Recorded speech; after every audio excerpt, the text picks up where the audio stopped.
Assalamu alaikum, chers frères et sœurs.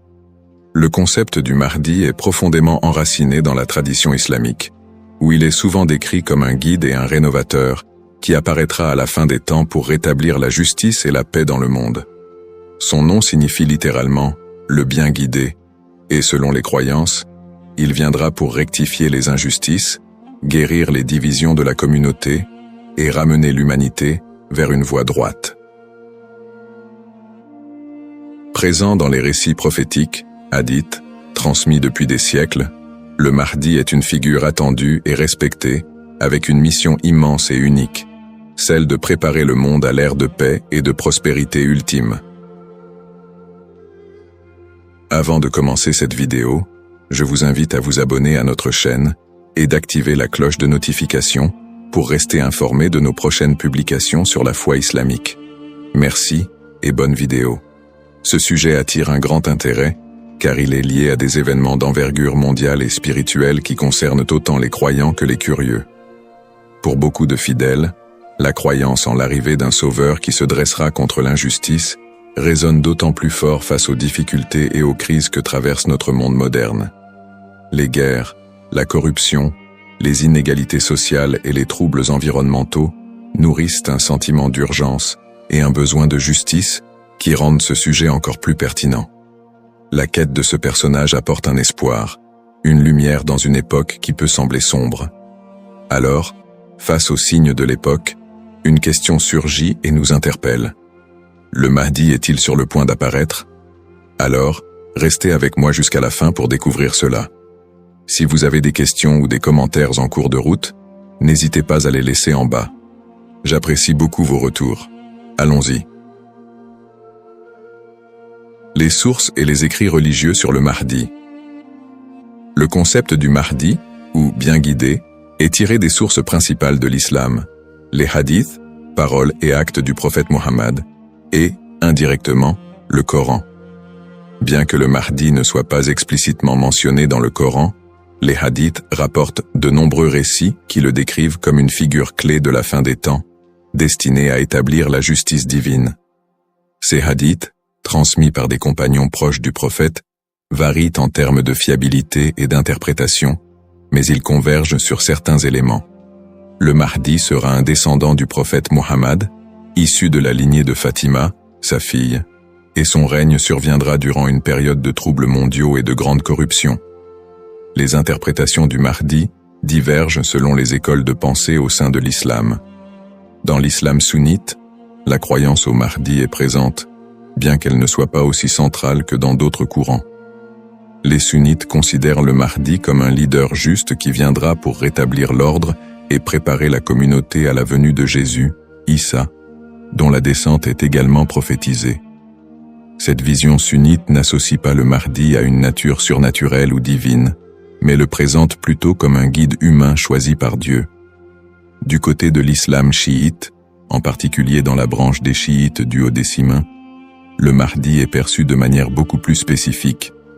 Il est identifié comme le 12e imam, Muhammad ibn Hassan al-Mahdi, disparu mystérieusement en 874 après Jésus-Christ, et considéré depuis lors comme étant en occultation. Les chiites croient qu'il réapparaîtra au moment où l'injustice sera à son comble pour restaurer la foi et la justice. Cette croyance est si centrale dans la doctrine chiite que le Mahdi est aussi appelé imam caché et est perçu comme un guide spirituel protecteur, même durant son absence. Quant aux éléments prophétiques, les hadiths décrivent plusieurs signes et événements annonciateurs de l'arrivée du Mahdi. Selon la tradition, avant sa venue, le monde sera marqué par une période de chaos et d'injustice généralisée, avec des conflits qui diviseront la communauté et une dégradation des valeurs morales. Parmi les signes, certains récits mentionnent l'apparition d'épidémies, de tremblements de terre et de guerres incessantes. De plus, plusieurs hadiths évoquent des signes plus spécifiques, comme des tensions autour de la région de Damas, des batailles importantes dans les environs de la péninsule arabique, et des luttes pour le pouvoir qui affaibliront les dirigeants de l'époque.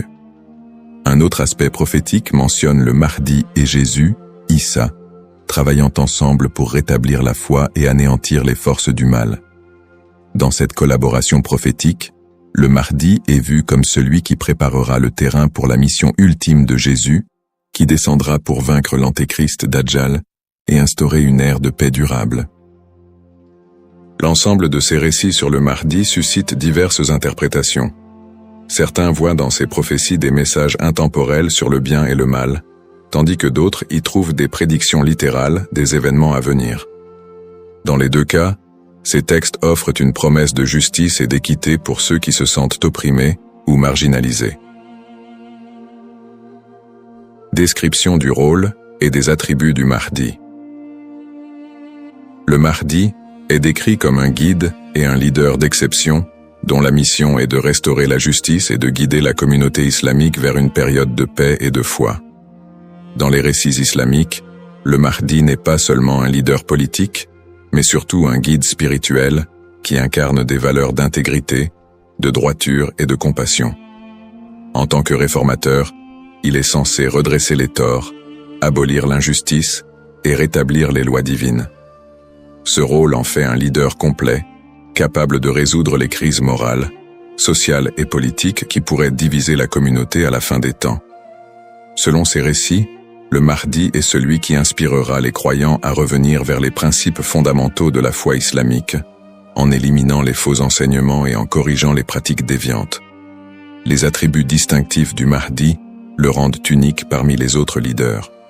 Il est souvent décrit dans les hadiths comme un homme de grande piété et de sagesse, qui saura discerner le bien du mal avec une clairvoyance exceptionnelle. En plus de son sens aigu de la justice, il est mentionné qu'il viendra de la lignée du prophète Muhammad, descendant de sa fille Fatima, ce qui renforce la dimension spirituelle et prophétique de son rôle. On dit que le Mahdi possédera des qualités telles que la douceur, la miséricorde et une profonde dévotion, mais également une force et une détermination inébranlables pour affronter les forces du mal et de la corruption. Ces caractéristiques le distinguent des leaders ordinaires, car il incarne un idéal de pureté morale et de droiture qui servira de modèle pour tous les croyants. Une des particularités les plus marquantes de la mission du Mahdi est son alignement avec Jésus, Issa, une croyance partagée par de nombreux courants de l'islam. Selon les récits prophétiques, le Mahdi et Jésus travailleront main dans la main pour combattre l'injustice et apporter la paix. La descente de Jésus est un événement prophétisé dans l'islam, et il est dit qu'il priera aux côtés du Mahdi, ce qui symbolise l'unité et l'harmonie entre les deux figures. Jésus aurait pour mission de vaincre l'antéchrist, Dajjal, une force du mal redoutable, tandis que le Mahdi préparera le terrain pour cette confrontation ultime et inspirera les croyants à rester fermes dans leur foi. Cette coopération entre le Mahdi et Jésus est perçue comme un moment d'unité divine, transcendant les différences entre les croyants pour établir une ère de paix durable sur terre. Les signes avant l'apparition du Mahdi.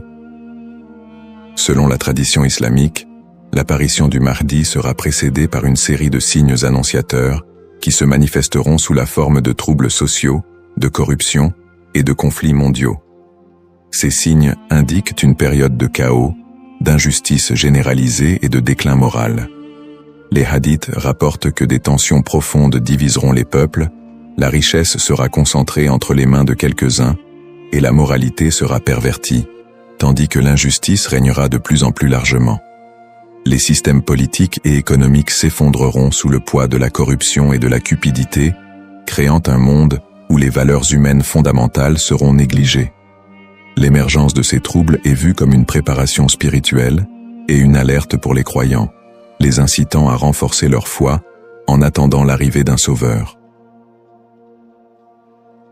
Signes dans le monde actuel. De nombreux croyants et penseurs voient dans les événements mondiaux actuels des éléments pouvant correspondre à ces signes prophétiques. Les crises économiques et financières, les inégalités sociales grandissantes, les conflits armés qui se multiplient, les crises humanitaires et les catastrophes naturelles sont perçues par certains comme des indicateurs de l'approche de cette période de désordre. Par exemple, les conflits au Moyen-Orient, les guerres civiles, la montée des extrémismes, les catastrophes environnementales et les pandémies récentes sont souvent interprétés comme des manifestations de ce déclin prophétisé. Pour les croyants, Ces phénomènes rappellent les hadiths qui annoncent des temps d'épreuve avant l'apparition du Mahdi et renforcent le besoin d'espérer en une figure qui viendrait redresser la situation. Bien que les interprétations varient, l'accélération et la globalisation des crises dans notre monde actuel suscitent des questionnements et poussent certains à envisager l'imminence de l'apparition du Mahdi.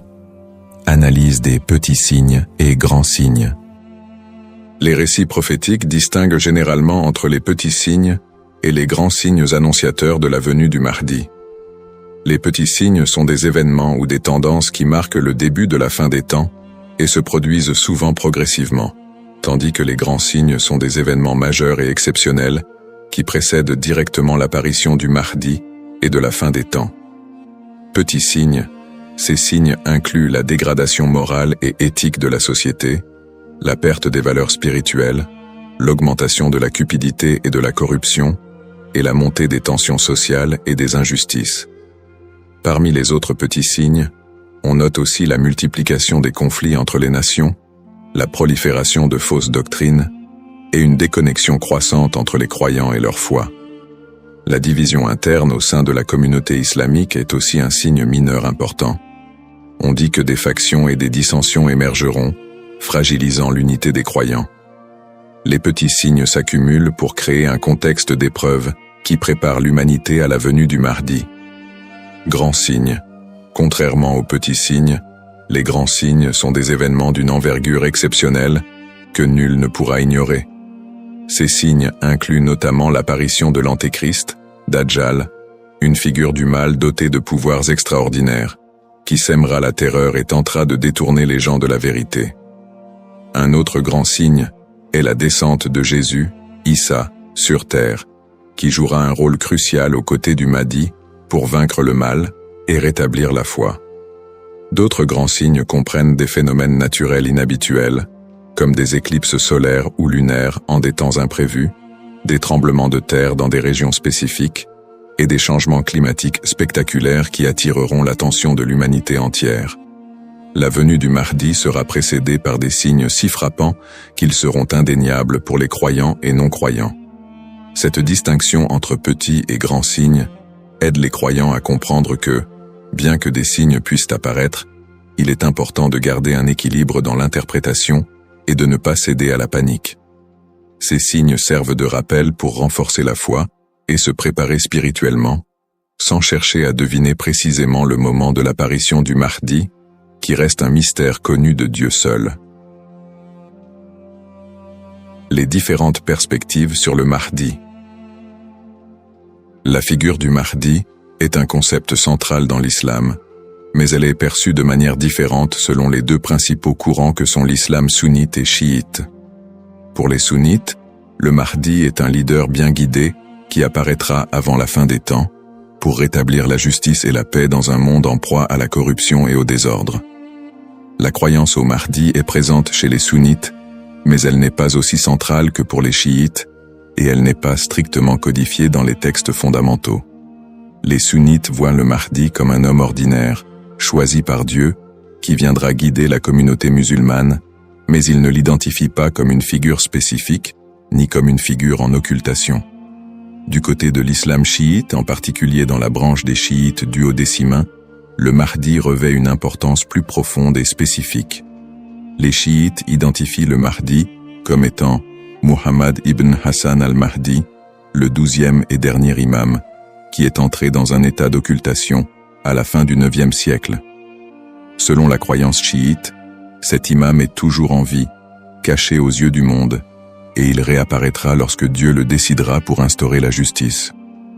Cette conception du Mahdi comme imam caché fait partie intégrante de la théologie chiite, qui voit en lui un guide spirituel et protecteur, même en son absence, et qui joue un rôle central dans l'attente messianique de la communauté chiite. Les visions contemporaines et divergentes. Dans le contexte actuel, le concept du Mahdi suscite des interprétations modernes et divergentes. Certaines visions apocalyptiques, souvent influencées par des contextes politiques ou sociaux, voient le Mahdi comme une figure de résistance contre l'oppression mondiale et un symbole de libération face aux injustices contemporaines. Dans des contextes marqués par des conflits ou des crises, certains groupes mettent en avant l'imminence de son apparition pour renforcer l'engagement religieux ou politique, parfois en interprétant les signes prophétiques de manière littérale pour justifier certaines actions. L'espoir en un avenir où les conflits, les inégalités et les désastres seraient remplacés par un monde plus harmonieux donne un sens à la foi des croyants, les incitant à lutter pour une vie conforme aux valeurs de justice et de compassion, en attendant l'apparition de celui qui rétablira l'ordre et la paix. Les risques de la surinterprétation et des faux messies. L'attente de l'apparition du Mahdi, figure de justice et de paix, est une croyance profondément ancrée dans la foi musulmane. Cependant, cette croyance peut aussi engendrer des risques de surinterprétation et de malentendus, notamment avec l'émergence de faux prétendants se proclamant Mahdi. Au fil de l'histoire, des individus se sont déjà déclarés être le Mahdi, attirant des adeptes et suscitant des mouvements religieux parfois déstabilisateurs. Ces faux messies, en exploitant la ferveur des croyants, peuvent conduire à des troubles, des tensions communautaires, voire des conflits. Dans certains cas, ces prétendants cherchent à renforcer leur pouvoir personnel ou à gagner en influence, provoquant des conséquences potentiellement dévastatrices pour les communautés qui les suivent. Leur influence peut diviser les croyants, générer des violences, et même entraîner des catastrophes humanitaires si ces mouvements sont militarisés ou extrémistes. Un autre risque important est la manipulation des croyances autour du Mahdi par des groupes ou individus mal intentionnés. Certains mouvements exploitent cette croyance pour recruter des fidèles ou justifier leurs actions, en interprétant les signes prophétiques de manière alarmiste ou sensationnaliste. Ils s'appuient sur l'idée de l'apparition imminente du Mahdi pour attiser les peurs ou rallier des gens à leur cause, souvent en faveur d'intérêts politiques ou idéologiques. Dans des contextes de crise, cette manipulation peut entraîner des mobilisations massives et inciter des personnes à adopter des positions extrêmes, créant ainsi un climat de méfiance et d'instabilité. Face à ces dérives, l'importance du discernement est cruciale. Il est essentiel pour les croyants de faire preuve de prudence et de retenue dans l'interprétation des signes et des prophéties. La tradition islamique recommande de rester vigilant, car seul Dieu connaît le moment précis de l'apparition du Mahdi. En restant ancré dans les principes de justice et de piété, et en s'appuyant sur des sources fiables et la sagesse des érudits, les croyants peuvent éviter de tomber dans le piège de l'illusion et de la manipulation. Garder un esprit critique face aux revendications de certains groupes et individus est essentiel pour préserver l'intégrité de cette croyance. Ainsi, plutôt que de se précipiter dans des interprétations ou de suivre des figures douteuses, il est fondamental de s'attacher aux valeurs essentielles de la foi et de se préparer spirituellement, sans chercher à deviner l'avenir ni à suivre des faux messies. En résumé, le concept du Mahdi, figure centrale dans la tradition islamique, évoque des thèmes puissants de justice, d'espoir et de rédemption face aux crises contemporaines. Nous avons exploré les différentes perspectives sur le Mahdi, notamment les différences entre les courants sunnites et chiites, ainsi que les interprétations modernes qui en découlent. Nous avons également mis en lumière les défis actuels, tels que les injustices sociales et les crises environnementales, qui alimentent le désir d'un leader juste. Cependant, il est crucial de reconnaître les dangers des faux prétendants et de la manipulation de cette croyance, appelant ainsi à un discernement éclairé. En cette ère d'incertitude, il est essentiel de réfléchir à notre propre rôle dans la quête de justice et de paix. Chacun de nous a la capacité d'agir, d'inspirer le changement et de travailler à créer un monde meilleur, même à petite échelle. La question demeure: sommes-nous proches de la venue du Mahdi ? Cette interrogation nous engage à réfléchir sur nos croyances et nos actions, et à envisager comment nous pouvons contribuer à un avenir empreint de justice et d'équité. Nous vous encourageons à partager vos réflexions et expériences sur le sujet dans les commentaires ci-dessous. Quelles sont vos pensées sur le Mahdi et son rôle dans notre monde contemporain?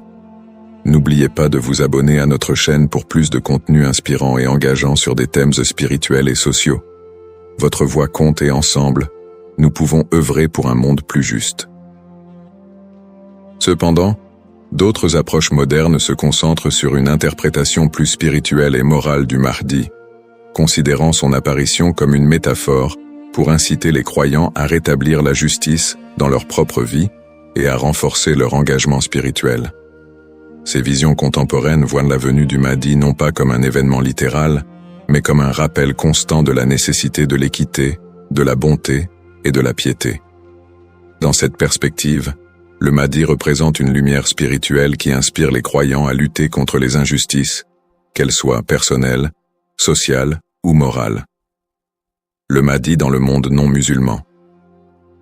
La figure du Mahdi trouve également des échos dans le monde non musulman, où d'autres cultures et religions partagent le concept d'un sauveur ou d'un messie qui apparaîtra à la fin des temps pour instaurer la paix.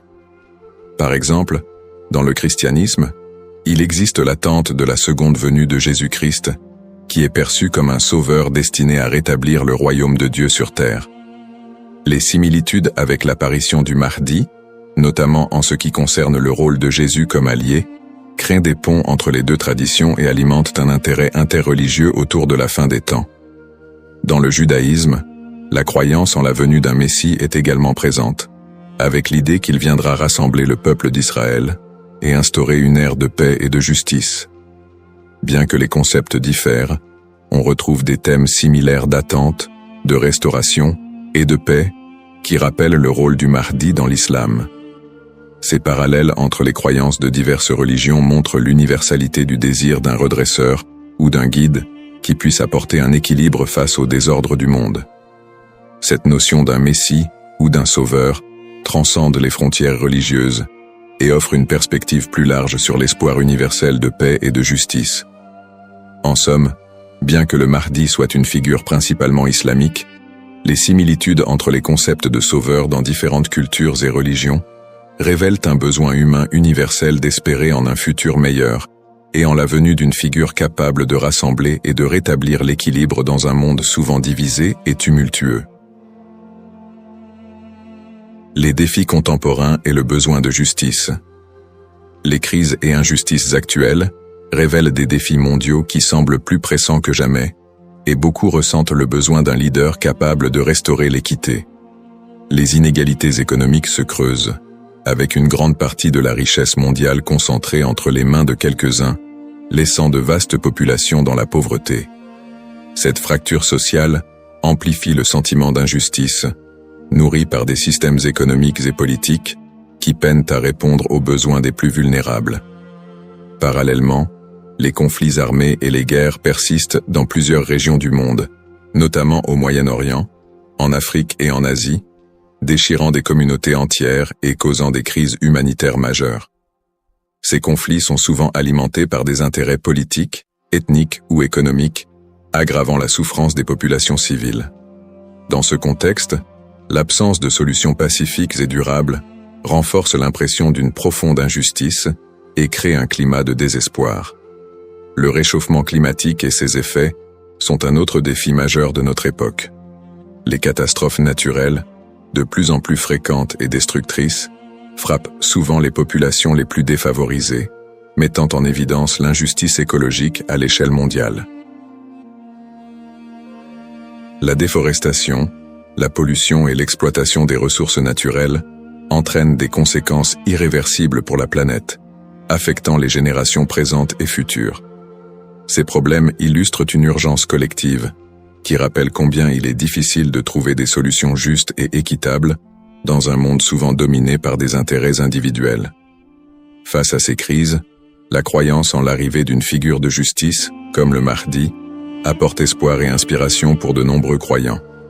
Cette attente d'un leader juste qui restaurera l'équité n'est pas seulement un concept théologique, elle représente une source d'espoir pour ceux qui se sentent impuissants devant les injustices du monde. La croyance en un Mahdi qui viendrait pour redresser les torts, protéger les opprimés et instaurer la paix répond à un besoin universel d'espérer en des jours meilleurs.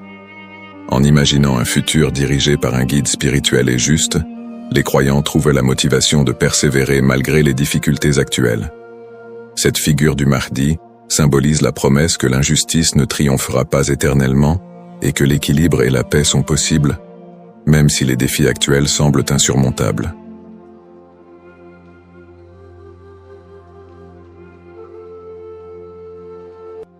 Assalamu alaikum, chers frères et sœurs. Le peuple maudit de Israël. Une phrase qui semble résonner avec un mystère profond, une notion qui pourrait dérouter ou susciter la curiosité. Pourquoi parler de malédiction, alors que l'histoire d'Israël est généralement associée à celle d'un peuple élu par Dieu? Pourtant, au fil des siècles, des textes anciens aux événements historiques récents, l'idée que le peuple d'Israël aurait pu être maudit a traversé les cultures, les religions et les esprits. Il est crucial de comprendre que ce sujet va bien au-delà des simples récits bibliques. Il s'ancre dans une histoire complexe où la théologie, les prophéties et les malheurs historiques sont intimement liés. Cette notion de malédiction trouve son écho dans les croyances populaires, mais aussi dans des interprétations religieuses et culturelles, parfois mal comprises. Pourquoi ce sujet mérite-t-il notre attention aujourd'hui? Parce que ce n'est pas simplement un concept historique, mais une idée qui a façonné la perception mondiale d'un peuple tout au long des âges. Pour bien saisir la portée de cette notion, il est indispensable de remonter aux sources historiques et religieuses, de comprendre le contexte dans lequel ces croyances ont émergé et de démêler les faits des mythes. Le terme de peuple maudit a souvent été utilisé dans divers contextes pour parler du peuple d'Israël, mais que signifie-t-il réellement? Dans la Bible, en particulier dans l'Ancien Testament, les relations entre le peuple hébreu et Dieu sont parfois marquées par des promesses de bénédiction, mais aussi des avertissements de malédiction en cas de désobéissance. Dans le livre du Deutéronome, par exemple, Dieu promet des bénédictions à Israël s'ils obéissent à ses commandements, mais il y a également des malédictions redoutables s'ils s'en écartent. Parmi ces malédictions, on trouve des prophéties qui parlent d'exil, de souffrance et de dispersion à travers le monde. Ces passages ont alimenté des siècles d'interprétations théologiques, renforçant l'idée que certaines périodes de souffrance du peuple juif pourraient être vues comme des châtiments divins. Au-delà de la Bible, l'histoire du peuple d'Israël, marquée par les conquêtes, les destructions, l'exil et les persécutions, a renforcé cette image d'un peuple qui porte un poids historique lourd. Depuis la destruction du premier et du second temple de Jérusalem, en passant par les diasporas forcées, jusqu'aux tragédies plus récentes comme la Shoah, beaucoup ont vu dans ces événements des échos de ces anciennes malédictions bibliques. Mais ces interprétations ne sont pas uniquement religieuses. Elles se sont parfois transformées en idéologie politique et sociale. La perception négative et les stéréotypes autour du peuple juif au cours de l'histoire ont souvent renforcé cette idée de malédiction, parfois utilisée pour justifier des discriminations et des persécutions. La notion de peuple maudit a ainsi été instrumentalisée à travers les siècles.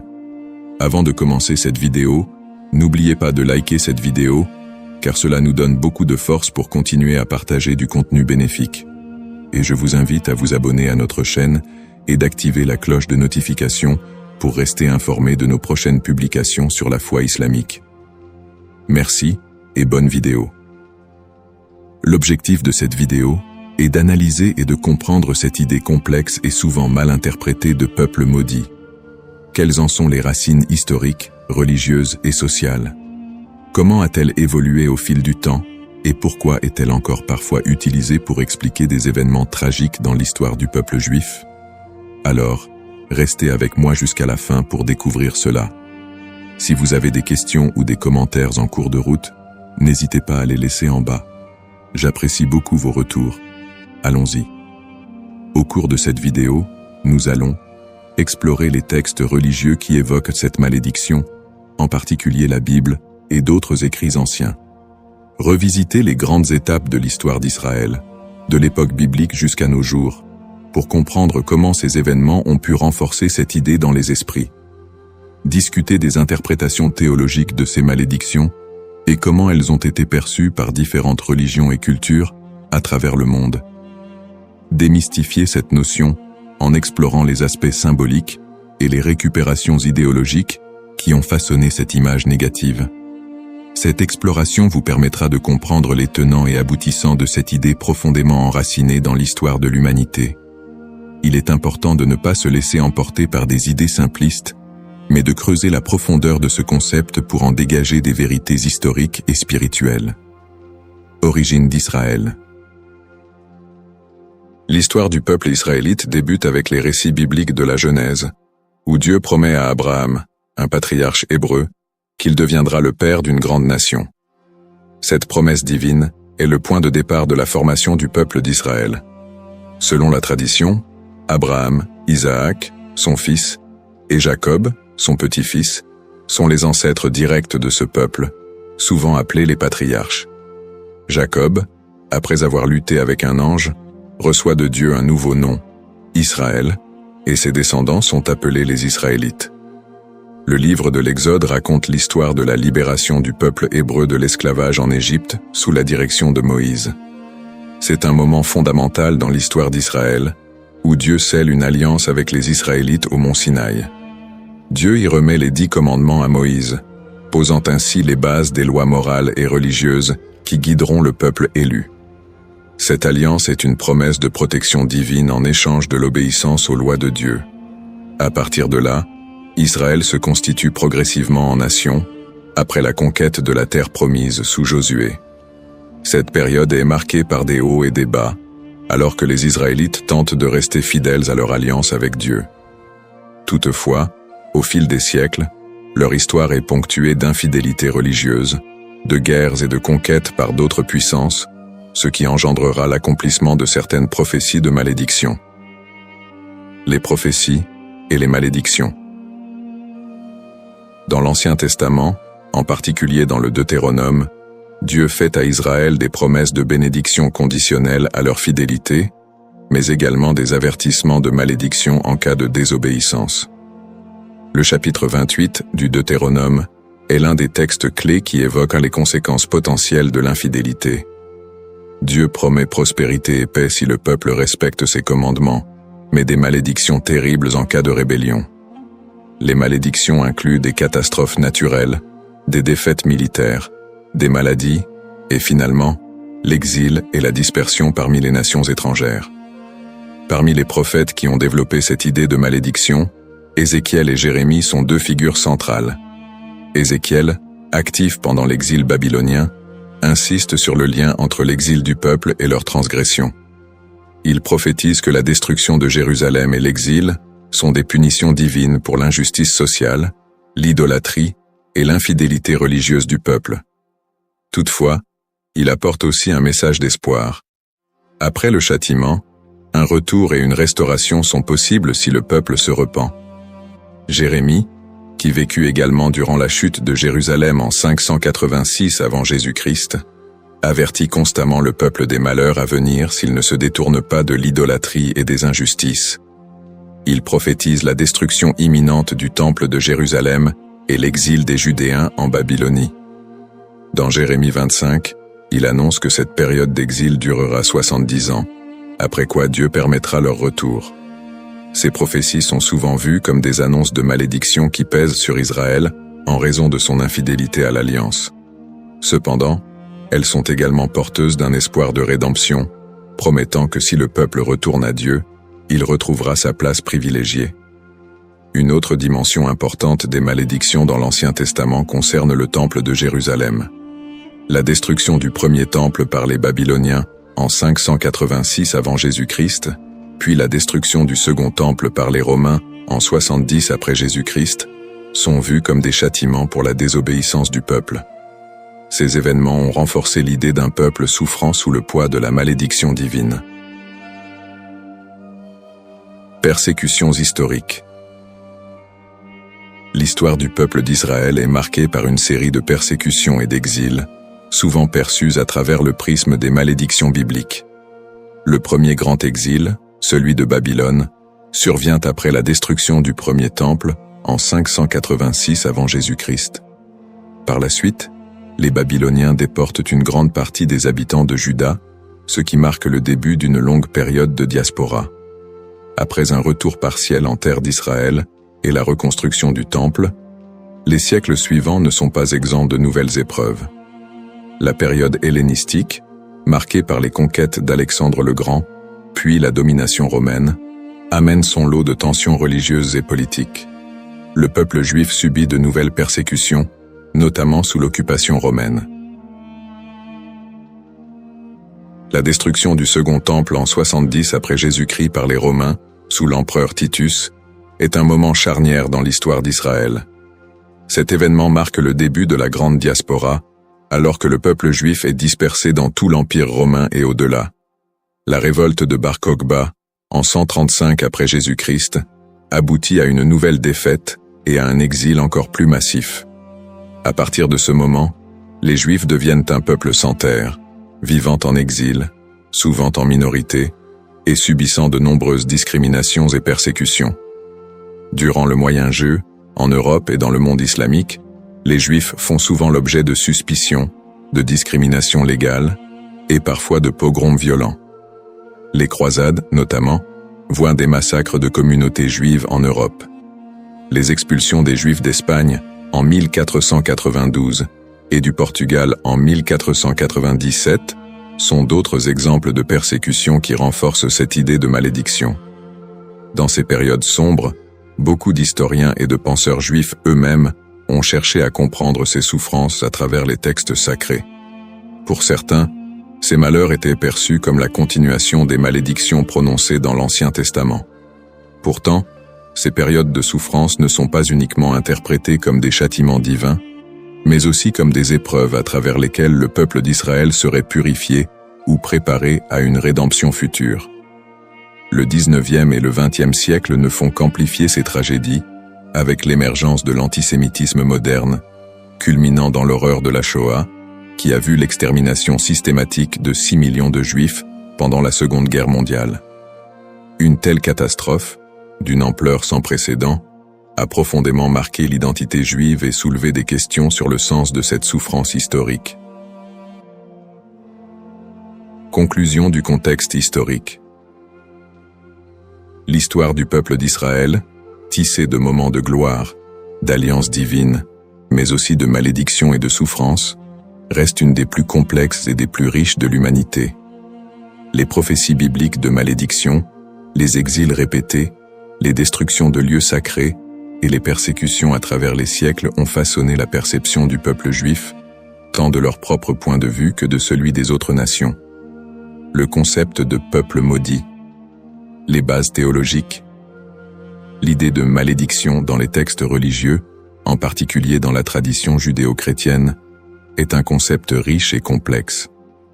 Les malédictions sont souvent prononcées par Dieu en réponse à l'infidélité ou à l'injustice du peuple. Dans la Bible, notamment dans le livre du Deutéronome, Dieu promet des bénédictions à Israël pour leur obéissance, mais aussi des malédictions en cas de désobéissance. Ces malédictions incluent des souffrances, des exils et d'autres calamités, illustrant le caractère conditionnel de l'alliance entre Dieu et son peuple. La distinction entre malédiction divine et humaine est essentielle. Les malédictions divines, souvent exprimées par des prophètes, sont vues comme des conséquences directes de l'action humaine contre les commandements divins. En revanche, les malédictions humaines peuvent découler de superstitions, de croyances populaires ou d'anathèmes lancés par des individus ou des groupes en réponse à des actes perçus comme immoraux. Cette différence met en lumière le rôle de la responsabilité humaine dans la réception de ces malédictions. Les prophètes, tels qu'Ézéchiel et Jérémie, jouent un rôle crucial dans la communication de ces malédictions. Leur message souligne que ces châtiments ne sont pas simplement des expressions de colère divine, mais des appels à la repentance et à la restauration. Ce cadre théologique souligne que les malédictions ne sont pas définitives et que le retour à la foi peut conduire à des bénédictions renouvelées. Malédiction et mythe. La notion de malédiction attachée au peuple d'Israël a donné lieu à de nombreuses interprétations populaires et mythes au cours des siècles. Dans les traditions chrétiennes et islamiques, des récits sur le peuple juif ont souvent été associés à des idées de punition divine. Ces interprétations, parfois teintées d'hostilité, ont conduit à la propagation de stéréotypes négatifs. Historiquement, des récits de malédiction ont été utilisés pour justifier des persécutions contre les Juifs. Par exemple, l'idée que le peuple juif a été maudit en raison de la crucifixion de Jésus a été utilisée pour alimenter l'antisémitisme. Ces interprétations ont pris racine dans des contextes sociopolitiques où le peuple juif était perçu comme un bouc émissaire lors de périodes de crise ou de bouleversements sociaux. La manière dont ces malédictions ont été comprises et transmises à travers les siècles a également façonné les perceptions collectives du peuple juif. Les récits de souffrance et de malédiction ont souvent été amalgamés dans la culture populaire, créant un imaginaire collectif qui persiste jusqu'à aujourd'hui. Cette dynamique entre malédiction et mythe a ainsi contribué à la stigmatisation du peuple juif à travers l'histoire. Analyse moderne. Dans le contexte moderne, le concept de peuple maudit a pris des formes variées et a été réinterprété sous différents angles. L'antisémitisme historique, qui a trouvé ses racines dans ces idées de malédiction, demeure une réalité dans de nombreuses sociétés. Les stéréotypes associés à la malédiction continuent d'alimenter des préjugés, parfois de manière insidieuse, dans le discours contemporain. Cependant, avec l'essor des mouvements de droits civiques et des études critiques sur l'antisémitisme, il y a eu une tentative de déconstruire cette notion de malédiction. Des intellectuels et des théologiens contemporains cherchent à recontextualiser les récits bibliques en mettant en avant le message de rédemption et de justice qui les sous-tend. L'idée que les souffrances du peuple juif sont uniquement le résultat de la malédiction divine est de plus en plus contestée, au profit d'une approche qui valorise la résilience et l'identité culturelle du peuple juif.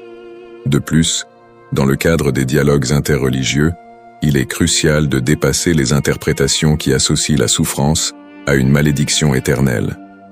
Les traditions religieuses sont de plus en plus appelées à collaborer pour combattre les préjugés et promouvoir la compréhension mutuelle. Dans ce contexte, le concept de malédiction est réévalué, non pas comme une fatalité, mais comme une occasion de réflexion sur les injustices sociales et historiques. En somme, le concept de peuple maudit est profondément ancré dans l'histoire religieuse et culturelle.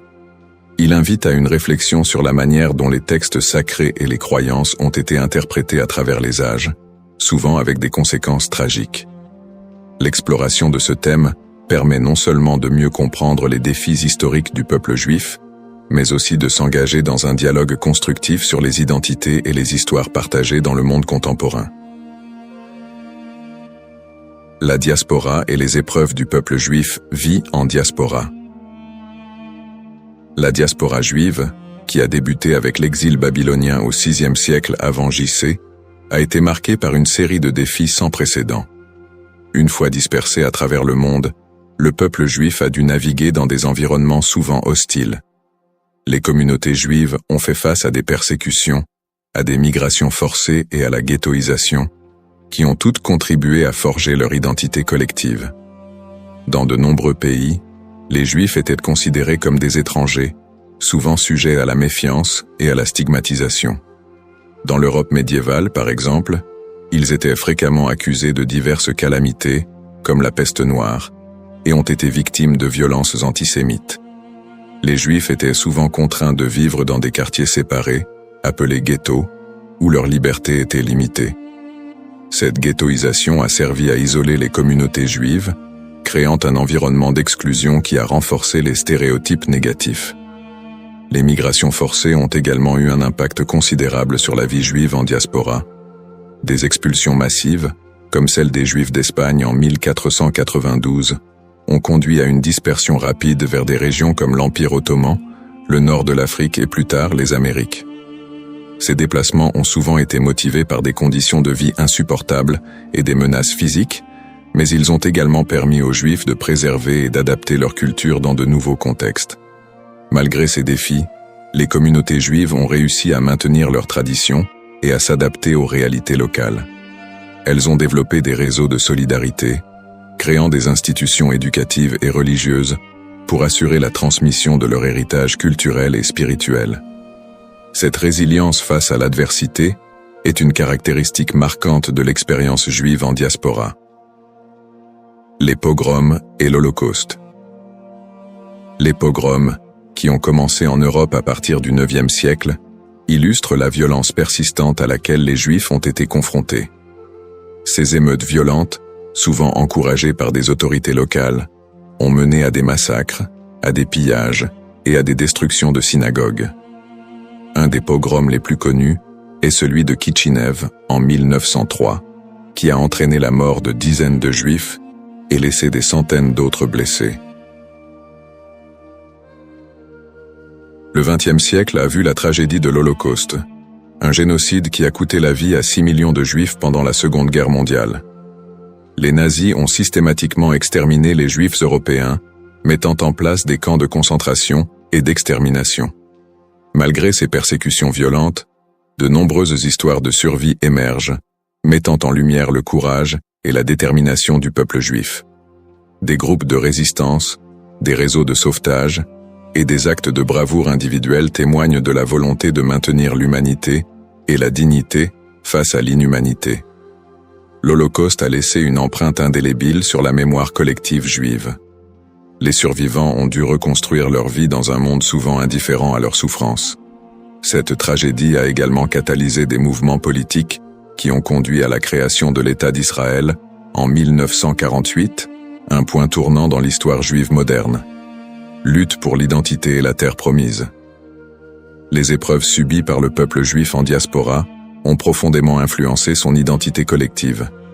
Face à l'adversité, une identité juive résiliente a émergé, mêlant traditions séculaires, pratiques religieuses et un sentiment d'appartenance à une histoire commune.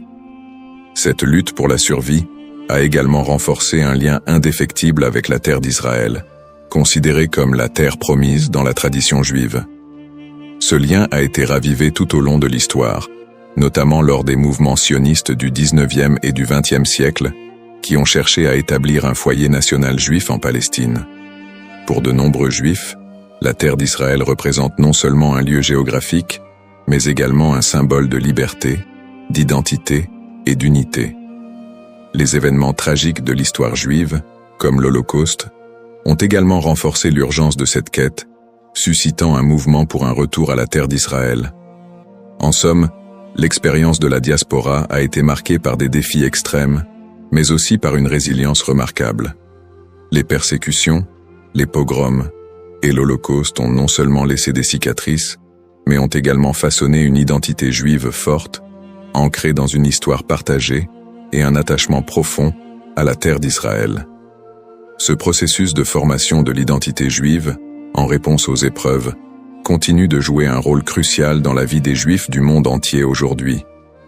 Le retour en Israël et l'État moderne, sionisme et création de l'État d'Israël. Le mouvement sioniste, qui a émergé à la fin du XIXe siècle, constitue un tournant majeur dans l'histoire juive moderne. À cette époque, les Juifs d'Europe étaient confrontés à une montée de l'antisémitisme et à des conditions de vie précaires, notamment en Russie et en Europe de l'Est. Ces difficultés ont suscité un besoin pressant d'un foyer national. Theodor Herzl, considéré comme le père du sionisme politique, a articulé cette aspiration dans son livre L'État juif, 1996, où il propose la création d'un État juif en Palestine comme réponse à l'antisémitisme rampant. Le sionisme a pris plusieurs formes, allant du sionisme politique de Herzl à des visions plus socialistes et culturelles, comme celles de figures comme David Ben-Gourion et Ahad Ha'am. Le premier congrès sioniste a eu lieu à Bâle en 1897, où les participants ont décidé de promouvoir l'établissement d'un foyer national juif en Palestine par des moyens diplomatiques et légaux. À la suite de la déclaration Balfour de 1917, dans laquelle le gouvernement britannique a exprimé son soutien à l'établissement d'un foyer national juif en Palestine, le mouvement sioniste a gagné en légitimité. Cependant, la réalité sur le terrain était complexe. La Palestine était alors habitée par une majorité arabe qui a vu l'immigration juive comme une menace pour ses droits et ses terres. Cette situation a semé les graines des conflits futurs. Après la Seconde Guerre mondiale et l'Holocauste, qui a décimé la population juive d'Europe, le besoin d'un refuge sécurisé a été accentué. En 1947, l'Assemblée générale des Nations unies a voté pour diviser la Palestine en deux États, un juif et un arabe. Les leaders juifs ont accepté le plan, mais les dirigeants arabes l'ont rejeté. Le 14 mai 1948, David Ben-Gourion, a proclamé l'indépendance de l'État d'Israël, ce qui a entraîné la première guerre israélo-arabe. En dépit de l'opposition régionale, Israël a réussi à établir un État et à absorber un grand nombre de réfugiés juifs du monde entier, notamment des survivants de l'Holocauste. Conflit moderne. Depuis sa création, l'État d'Israël a été plongé dans une série de conflits régionaux qui ont souvent été alimentés par des tensions ethniques et religieuses. Les guerres avec les pays arabes voisins, notamment les guerres de 1948, 1967 et 1973, ont défini les frontières et les relations diplomatiques de l'État moderne. Les tensions avec les populations palestiniennes ont également été une source constante de conflits, culminant avec les intifadas des années 1980 et 2000, où des soulèvements populaires ont éclaté en réponse à l'occupation israélienne des territoires palestiniens. Le conflit israélo-palestinien est un point focal des tensions au Moyen-Orient, où des questions de droits territoriaux, d'autodétermination et de sécurité se croisent. Les territoires de la Cisjordanie et de Gaza sont devenus des symboles de la lutte pour la reconnaissance et la dignité des Palestiniens. Les colonies israéliennes en Cisjordanie et les conditions de vie à Gaza ont engendré des critiques internationales et des tensions croissantes. Sur le plan religieux, les sites sacrés tels que Jérusalem revêtent une signification particulière pour les Juifs, les chrétiens et les musulmans, exacerbant les conflits. L'accès aux lieux saints est souvent un point de discorde, avec des épisodes de violence autour du mont du Temple et du dôme du Rocher. Peut-on encore parler d'un peuple maudit aujourd'hui? La question de savoir si l'on peut encore parler d'un peuple maudit aujourd'hui mérite d'être examinée sous différents angles. D'une part, le peuple juif a par moments été perçu comme victime d'une malédiction, surtout dans le contexte des souffrances historiques, des persécutions et de l'Holocauste. Cette perception s'est parfois traduite par des stéréotypes négatifs et un antisémitisme durable qui persistent encore dans certaines sociétés contemporaines. D'autre part, l'idée de peuple maudit ne rend pas pleinement compte de la résilience, de l'innovation et des contributions culturelles des Juifs à la société mondiale. Après des siècles de persécution, les Juifs ont réussi à établir un État souverain, à revitaliser leur culture et à jouer un rôle significatif dans divers domaines tels que la science, l'art et la politique. Cette renaissance culturelle et nationale contredit l'idée d'une malédiction éternelle. Aujourd'hui, beaucoup de Juifs se définissent non pas par leurs souffrances passées, mais par leur identité culturelle et leur engagement envers des valeurs de justice, de paix et de coexistence.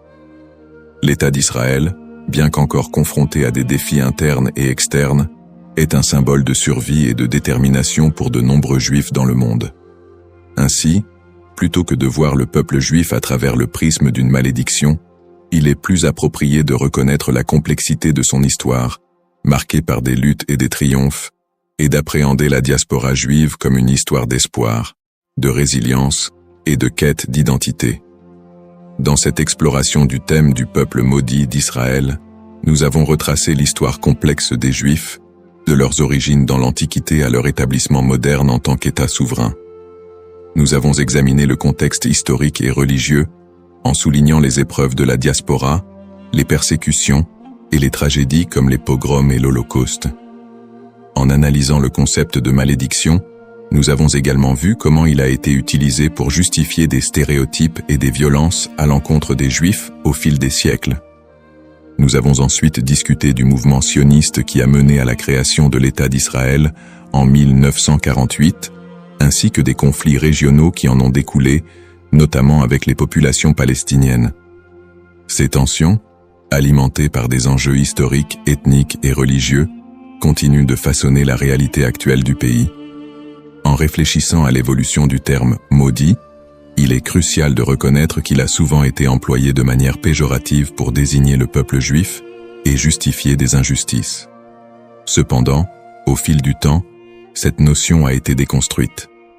De nos jours, parler de peuple maudit ne rend plus compte de la diversité et de la résilience des communautés juives.